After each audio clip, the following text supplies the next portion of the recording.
నమస్తే. శ్రీ గురుభ్యో నమః. శ్రీమాత్రే నమః. ఆదిత్యాయ చ సోమాయ మంగళాయ బుధాయ గురు శుక్ర శనిభ్యే రాహవే కేతవే నమః. మొదటి పక్షానికి అంటే అక్టోబర్ మాసంలో 2024లో మొదటి పక్షానికి గ్రహస్థితి ఎలా ఉంది, గోచార రీత్యా మనం చెప్పుకునేటప్పుడు గ్రహస్థితి ఎలా ఉంది అని కనుక చెప్పుకున్నట్టయితే మనకి గురువు వృషభ రాశిలో ఉన్నాడు, కుజుడు మిథునంలో ఉంటాడు, తర్వాత కేతువు బుధుడు రవి కన్యలో ఉంటారు, శుక్రుడు తులలో ఉంటాడు దాదాపుగా ఇంక చివరిలో 3 రోజులు తప్ప. శని మనకి కుంభంలో వక్రించి ఉంటాడు, రాహులో మీనం. ఇది మనకు ఈ మొదటి పక్షంలో కనిపించేటువంటి రాసుల్లో ఉండేటువంటి గ్రహాల యొక్క స్థితి. ఈ స్థితి మూలంగా ఈ 15 రోజులకు గాను అంటే ఈ మొదటి పక్షం గాను మరి ఒక్కొక్క రాశి వారికి, ద్వాదశ రాశుల వారికి ఎలా ఉంటుందో చూద్దాం. వృశ్చిక రాశి వారికి ఎలా ఉంది అంటే, రాస్యాధిపతి కుజుడు అంటే సహజ మామూలుగా వృశ్చిక రాస్యాధిపతి అయినటువంటి కుజుడు ఇప్పుడు 15 రోజులు బాగుంటాడు, తర్వాత నీచపడతాడు. ఇది ఒక నష్టం. కానీ రాశిలో శుక్రుడు ఉన్నాడు, ఇది ఒక లాభం. వీరు ఏది చెయ్యాలి అన్నా కూడా ఎట్లా ఉంటుంది అంటే, ఇప్పుడు దశమంలో ఉండేటువంటి పరిస్థితి ఏదైతే ఉండాల్సినటువంటి రవి ఉన్నాడో ఈయన లాభస్థానంలోకి వచ్చాడు, 11వ స్థానంలోకి వచ్చాడు.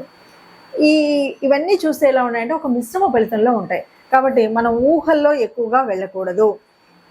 పంచమంలో రాహు ఉన్నాడు, ఇదొక కొంచెం కష్టమైన పరిస్థితి. ఏంటంటే ముఖ్యంగా సంతాన విషయంలో, ఇప్పుడే గర్భవతులుగా ఉన్నటువంటి వాళ్ళ విషయంలో చాలా జాగ్రత్తలు తీసుకోవాలి. లేదు అంటే గర్భస్రావాలు జరిగేటువంటి పరిస్థితి ఉంటుంది. గర్భిణీ స్త్రీలు ఎవరై ఉన్నా సరే జాగ్రత్తగా ఉండాలి. పంచమం సంతాన స్థానం కాబట్టి సంతానంలో ఇబ్బందులు కలిగేటువంటి, సంతానానికి అనారోగ్యం కలిగేటువంటి విషయాలు ఉంటాయి. సంతానం విషయంలో జాగ్రత్తగా ఉండాలి. సంతాన వివాహాలు కానీ, సంతానానికి జరిగేటువంటి ఉద్యోగ ప్రయత్నాలు కానీ, సంతానానికి సంబంధించిన చదువులు కానీ, ఈ విషయాలన్నింటిలో కూడా జాగ్రత్తగా ఉండాలి.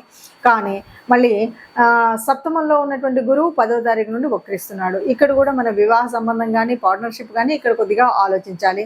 అలా ఆలోచించితే కొద్దిగా అది 8లో ఉన్నటువంటి కుజుడు మూలంగా కొంత దెబ్బలు తగిలించుకోవడము, లేకపోతే వాహనాల మీద ఇలాంటివి ఈ సంబంధమైనటువంటి ముఖ్యంగా కొన్ని ఇబ్బందులు. ఆ ఇబ్బందులు ఎట్లా అంటే ఆ ఇబ్బందుల మూలంగా ఒక అనారోగ్యం వచ్చేటువంటి పరిస్థితి, ఇలాంటివి జరుగుతాయి. కాకపోతే కొంతమంది ఎవరైతే కాంపిటేటివ్ ఎగ్జామ్స్ రాయాలనుకున్నారో వాళ్ళకి మాత్రం, ఎవరైతే కొంత సెక్యూరిటీకి సంబంధించిన ఉద్యోగాల్లో ఉంటారో వారు తప్పకుండా అందులో మాత్రం రాణిస్తారు అని చెప్పొచ్చు. ఏది ఏమన్నా ఇది విధంగా చెప్పాలి అంటే మాత్రం ఈ రాశికి మిశ్రమ ఫలితాలే ఉన్నాయి. ఏది ఏమైనా ఆలోచించకుండా చేసే పని మాత్రం పెద్ద అనర్థాన్ని తెచ్చే పరిస్థితి ఉంటుంది. కాబట్టి ఏ పని చేయాలన్నా, పెట్టుబడులు పెట్టాలన్నా, ఒక మంచి రేపటికి కావాల్సిన ప్రణాళిక వేయాలన్నా తగు జాగ్రత్తతో ఆలోచించి చేయాలి. మాట్లాడేటప్పుడు మరీ జాగ్రత్తగా ఉండాలి. ప్రస్తుతం మనం చూస్తున్నట్టుగా ఇప్పటి వరకు విన్నటువంటి గ్రహస్థితి మూలంగా ఒక్కొక్క రాశికి మనకు ఇలా చెప్పుకుంటూ వస్తున్నాం కదా.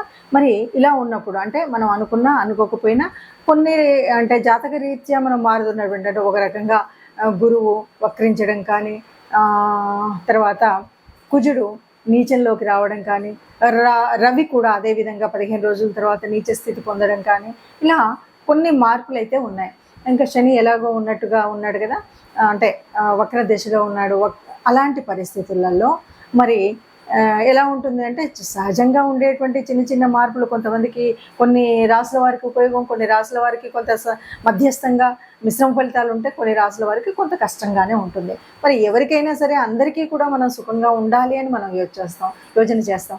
అసలు జ్యోతిష్యం అంటేనే ఎవరైనా సరే ఏదైనా బాగులేదు అంటే దాన్ని ఎలా మనం మంచి చేసుకోవాలి, ఎలాగ మనం చేసుకోవాలి అంటే ఒక రకంగా గ్రహాల యొక్క అనుకూలత కోసం మనం పూజ చేసుకోవాలి. అలాగే దేవత అనుగ్రహం పొందడం కోసం ఏదైనా దేవత ఆరాధన చేయాలి. ఇది కాకుండా ప్రకృతి నుండి మనం కొంత కాపాడుకోవడానికి ఒక గోమాత, భూమాత లాంటివి కానీ, సేవకులకు కొంత చేయడం కానీ, ఇలాంటివి మనం చేస్తూ ఉన్నప్పుడు మనకున్నటువంటి దోషాల ప్రభావం తగ్గి గ్రహాల యొక్క దృష్టిలో మంచి దృష్టి అయితే పెరిగి చెడు దృష్టి అయితే తగ్గేటువంటి స్థితిని మనం పొందుతాం. అలాంటి స్థితి పొందడం కోసమే మరి మనం ఏం చేయాలి? ఇప్పుడు ఉన్నటువంటి ఈ అక్టోబర్ మాసంలో ఉన్నటువంటి ఈ పరిస్థితికి మనం ఏం చేయాలంటే తప్పనిసరిగా మనం చేయవలసింది, ఎందుకంటే రవి యొక్క స్థితి మారుతుంది, 15 రోజుల తర్వాత నీచంలోకి వస్తున్నాడు. ఇలాంటి స్థితి ఉంటే తప్పనిసరిగా రవి గ్రహం యొక్క అనుగ్రహం పొందడం కోసం తప్పనిసరిగా ఆదిత్య హృదయం చదవడం కానీ, సూర్య నమస్కారాలు చేయడం కానీ, ఇది మర్చిపోకుండా మనం చేయవలసినటువంటి పని. ఇది కాకుండా ఇంకా మరి కుజ స్థితి కొద్దిగా ఇబ్బందిగా ఉండేటువంటి పరిస్థితి ఉంది. కాబట్టి భూపిత్రుడైనటువంటి కుజుడి నుండి అనుగ్రహం పొందాలి అంటే మనం తప్పనిసరిగా లలితా అమ్మవారి యొక్క ఆరాధన చేయాలి, లేకపోతే లలితా నామ స్తోత్రాలు చేయాలి. అలా చేసినప్పుడు నీచబంది అయినటువంటి కుజుడు మూలంగా జరగబోయేటువంటి భూనష్టం కానీ, గృహ సంబంధమైనటువంటి కానీ, ఆస్తులు కానీ ఇలాంటి నష్టాలు జరగకుండా అమ్మ మనల్ని కాపాడుతుంది. కాబట్టి అలాంటి మీ అనుకూలతను బట్టి, మీకు వీలైన దాన్ని బట్టి మీరు లలిత చదువుకోగలుగుతారా, సూర్య నమస్కారాలు ఉదయాన్నే చేస్తారా, లేదు ఇంటి ఇలవేల్పును పూజిస్తారా, మన ఇష్టం ఉన్నటువంటిది. కాకపోతే తప్పనిసరిగా నవగ్రహ మండపానికి మాత్రం ఈ నెలలో ఒకసారి కానీ 2 సార్లు కానీ వెళ్ళడము, నవగ్రహ ఆరాధన చేయడం, ముఖ్యంగా వీలైతే కుజుడు రవి కుజుల యొక్క ఆరాధన చేయడం అనేటువంటిది మర్చిపోకుండా చేయాలి.